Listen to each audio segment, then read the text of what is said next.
there, friends. We are over halfway through January, and I just wanted to talk a little bit about what happens when you're really trying to make changes, especially to lose weight, and you are not seeing the change you want to see.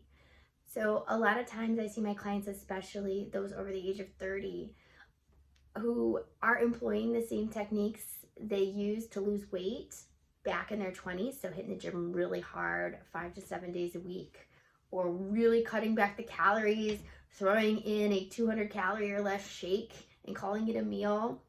Yes, that used to work when you were younger because you had more metabolic flexibility and because the foundation that you had at that time was able to support a caloric deficit leading to weight loss.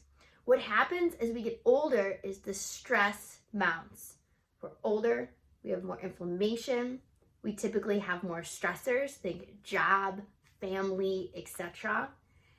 And that creates a situation where we need to think about the physiological foundation that's going to support us in losing weight.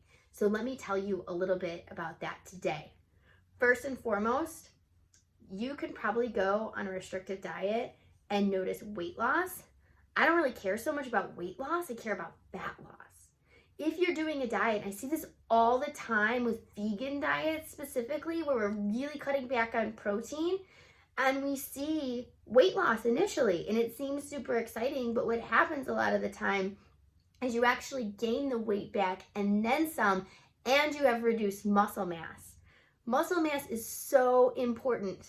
This is our metabolically active tissue, and muscle mass is going to help you have a robust metabolism to burn calories from where you are right now and beyond. So whatever you're doing with your diet, you want to make sure you're getting adequate protein.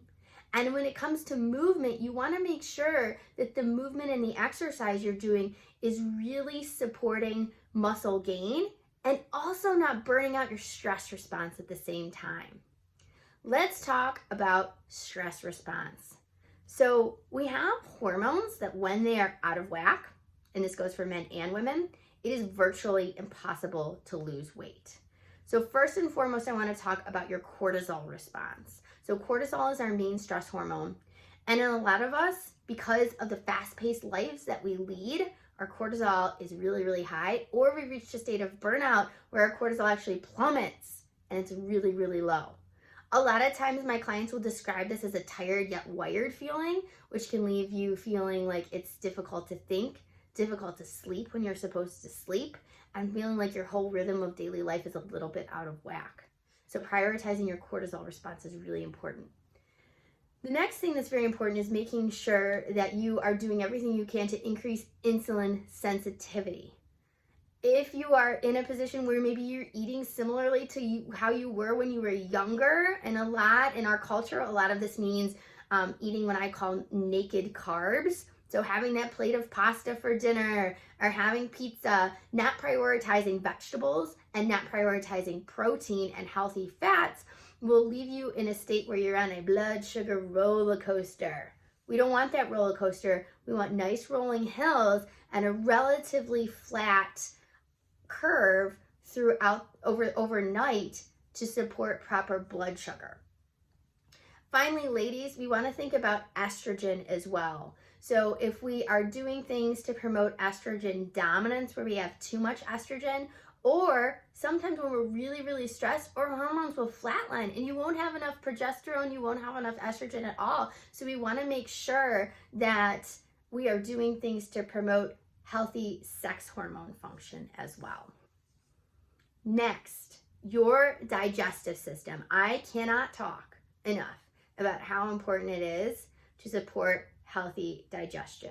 If you are dealing with IBS symptoms, diarrhea, constipation, gas, and bloating, and they just keep happening, it's a chronic thing, this is actually the thing you're going to want to prioritize first. Our gut is connected to everything else in the body, so what's happening in your gut is typically a response to what's happening with those hormones. So sex hormones, cortisol, insulin, also may be affected by how you're eating your food and food sensitivity. So these are all things we want to assess and fix to help you build that strong foundation. Next is our mindset. You know, we live in a culture where it's all about hustle, hustle, and pull yourself up by your bootstraps. Those things are great, but they don't often serve us. And sometimes they can lead us down mindset paths and ways of thinking where we're thinking very negatively or we're being really mean to ourselves, especially when it comes to how we view our bodies.